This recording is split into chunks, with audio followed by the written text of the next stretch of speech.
ప్రభువైన యేసు క్రీస్తు వారి అతి పరిశుద్ధమైన నామమున అందరికీ వందనాలండి. అందరూ బాగున్నారా? కీర్తన పాడుకొని ప్రభువును మహిమపరుద్దామండి. నన్ను ప్రేమించిన యేసయ్య నేను స్తుతింతును నేనయ్య. నన్ను ప్రేమించిన యేసయ్య నిన్ను స్తుతింతును నేనయ్య. నిన్ను స్తుతింతును నేనయ్య. ఆమేన్. పరిశుద్ధ గ్రంథములో నుండి మనము దేవుని లేఖనములను ధ్యానం చేద్దామండి. మొదటి దినవృత్తాంతముల గ్రంథము 16వ అధ్యాయము 29వ వచనం చదువుకున్నామండి. యెహోవా నామమునకు తగిన మహిమను ఆయనకు చెల్లించుడి. నైవేద్యముల చేత పుచ్చుకొని ఆయన సన్నిధిని చేరుడి. పరిశుద్ధ అలంకారములకు ఆభరణములను ధరించుకొని ఆయన ఎదుట సాగిలపడుడి. చదవబడిన లేఖన భాగం దేవుడు తన ద్వారా వచ్చి దీవించబడినట్లుగా చిన్న ప్రార్థన చేసుకున్నామండి. పరిశుద్ధుడి మా తండ్రి, ప్రేమ నమ్మకం కలిగిన మా దేవ, మీ ఘనమైన నామమున ప్రభువా మీకే వందనములు తెలుసుకుంటున్నాం. ప్రతి ఒక్కరు ప్రభువా మీ అందరూ ప్రభువా నమ్మికొంచి ప్రతి ఒక్కరు మిమ్మల్ని సేవించడానికి మీరే సహాయం చేయమని దీవించమని ప్రభువా.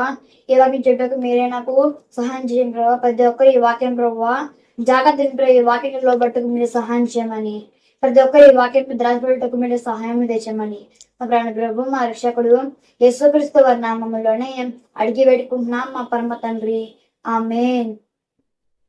ఆమేన్. చూడారా, ఇక్కడ ఒక మాట ఉందండి.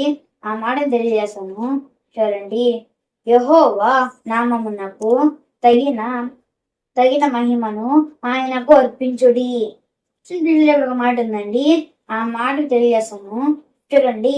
ఇక్కడ ఏంటంటే మనం ఎప్పుడు దేవుని నామముని ఎప్పుడైతే మనం మారుమనసు చెంది ఎప్పుడైతే దేవుని మన దేవుణ్ణి ఆరాధన చేస్తామో, ఎప్పుడైతే ఆయన మహిమకు మనము కృతజ్ఞత చెల్లిస్తామో, ఎప్పుడైతే ఆయన మహిమకు మనము ఆయన మహిమ ఎప్పుడైతే మనం గణపరుస్తామో, ఆయన ఎప్పుడైతే మనము ఆరాధన చేసినప్పుడు మనకు ఆ రక్షణ భాగ్యం లభించిన పిల్లారా.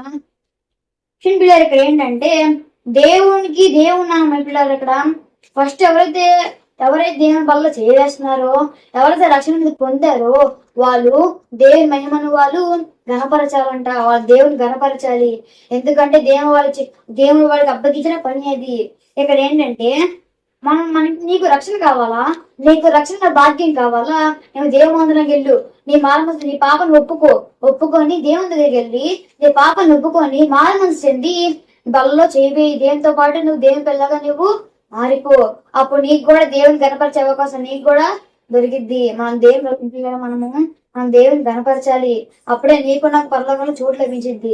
చిన్న పిల్లలు ఇక్కడ ఏంటంటే ఎవరు దేవుని నామం గణపరుస్తారో, ఎందుకంటే దేవుని నామము శక్తివంతమైనది. ఆయన నమ్మదగిన దేవుడు. ఆయన నీ కలుగులాగా పిల్లరా, ఆయన నీ కలుగు నాకు ప్రాణం పెట్టాడు. ఎందుకు? నీ పాపం కరకు. పాపం భయంకరమైనదంట. అందుకని పాపం లోపడదు. మనం దేవుని గణపరచాలి, దేవుని నామము కీర్తించాలి. ఇది ఇక్కడ మాట. దేవుడి వాక్యమును దీవించి ఆశీర్వదించను గాక. ఆమేన్. అందరి వరకు ప్రార్థన చేసుకుందామండి. పరిశుద్ధుడి మా తండ్రి, ప్రేమ నమ్మకం కలిగిన మా దేవ, మీ ఘనమైన ప్రభువా మీకే వందనములు తెలుసుకుంటున్నాం.